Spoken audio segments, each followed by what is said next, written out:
You're not stuck. You're not a victim. You're not lost. The truth is far worse, and far more powerful. You made every choice that got you here. And if that terrifies you, it should. Most people spend their lives telling a single story. I had no choice. The job they stayed in. The relationship they endured. The version of themselves they kept pretending to be. But here's a brutal kind of freedom. You always had a choice. You still do. The real prison isn't the situation you're in, it's the belief that you didn't choose it. Because that belief? It strips you of power. It lets you blame fate, family, or fear. But the moment you realize you built this life, brick by brick, with 1,000 silent decisions, something shifts. You stop waiting for someone to rescue you. You stop hoping for a miracle fix. You start seeing the terrifying truth behind Sartre's words. Man is condemned to be free. This isn't just about philosophy. This is about reclaiming authorship over your life. Not in some motivational cliché way, but by looking at yourself with brutal honesty. Because if you chose this life, you can choose again. How many times have you told yourself, I had no choice? Maybe it was when you stayed in a job that drained your spirit. Or when you silenced your truth to avoid conflict. Or when you let light happen to you, instead of shaping it. We're taught that duty, responsibility, and sacrifice are noble. And sometimes they are. But often they become shields we hide behind. Because the truth is heavier. We weren't trapped. We were afraid. Afraid of the fallout of saying no. Afraid of letting people down. Afraid of facing who we might become if we stepped outside the known. We say things like, I had to do it, I have a family. Or, I couldn't leave, I had bills to pay. But underneath those sentences lives a deeper fear. If I did have a choice, then I'm responsible for what I've become. And that's what really scares us. Not the lack of freedom, but the abundance of it. It's easier to believe we were coerced by life than to admit we were complicit in our own stagnation. Think about it. Where in your life are you telling the story of being stuck? What would happen if you admitted, even silently, that you chose to be there? This isn't about blame. It's about truth. Because truth opens the first door. A door that leads out of the illusion. And into the raw, uncomfortable, liberating terrain of choice.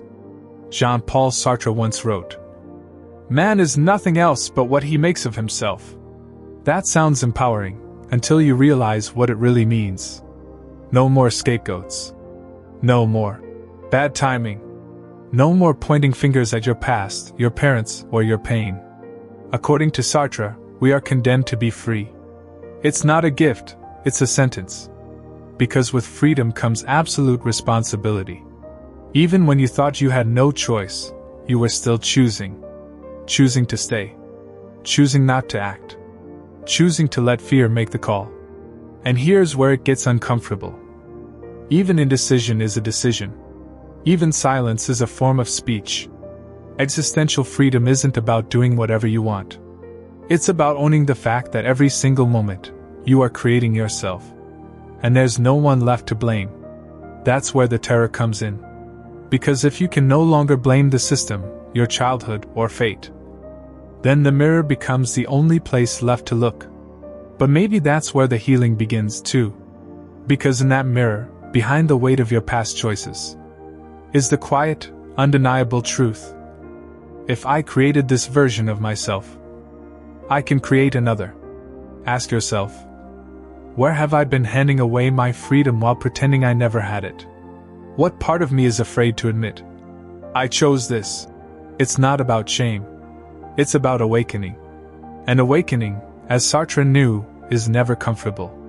But it is always the beginning of transformation. The mind is clever. Too clever sometimes. It builds stories. Stories that protect us, soothe us, and quietly sabotage us. You didn't choose this, it was circumstance. You weren't ready. It wasn't the right time. It just happened. But what if that's not the full story? What if, deep down, you closed the door yourself, and then forgot where you left the key? Carl Jung once said. People will do anything, no matter how absurd, to avoid facing their own soul. The subconscious is a master illusionist. It hides fear behind logic. It disguises avoidance as practicality. It calls paralysis patience. And we believe it, because the truth feels too heavy. We often knew what we were doing. We just didn't want to feel the consequences. So we rewrote the narrative. We told ourselves we were victims of the moment. That life backed us into a corner. But more often than not, we stayed in the corner because it felt safer than stepping out. What truth have you been avoiding because it might break the version of you that you've built? And more importantly, what might become possible if you faced it? This is where shadow work begins. Not in blame, but in integration. Owning the parts of us that chose silence, stagnation, and smallness. Not to punish ourselves, but to finally stop lying to ourselves. Because once you reclaim your part in the story, you can begin to rewrite it. So here we are. You've seen the illusion. You've felt the weight. And maybe, just maybe, you've glimpsed the terrifying truth. You chose this life. But now comes something even more powerful. You can choose again. Not someday. Not when everything settles down. Not when the stars align or someone gives you permission. Now. The door was never really locked. You just believed it was. But stepping through it? That's the hard part. Because it requires something most people spend their entire lives avoiding: responsibility, change, courage. This is the moment when your old identity starts to tremble. That part of you that stayed quiet, played small, avoided conflict, it gets nervous. Because something inside you is shifting. You're reaching for the wheel again. Waking up from the trance. And that's no small thing. This isn't about blowing up your life overnight. It's not about quitting your job tomorrow or walking away from everything. It's deeper than that. It's the quiet decision to stop abandoning yourself. To stop silencing your truth for the comfort of others. To stop saying, "I had no choice," when deep down you know you did. It starts with honesty. With asking, what have I been avoiding? What would change if I told the truth, to myself first? Maybe you've been calling it fate. Calling it duty. Calling it timing. But now, you see it for what it is. A choice you made. And if you chose once, you can choose again. You didn't get here by accident. And that's terrifying. But it's also the key. Because if you built this life with fear, silence, and smallness, you can build a new one, with truth, courage, and intention. You can choose again.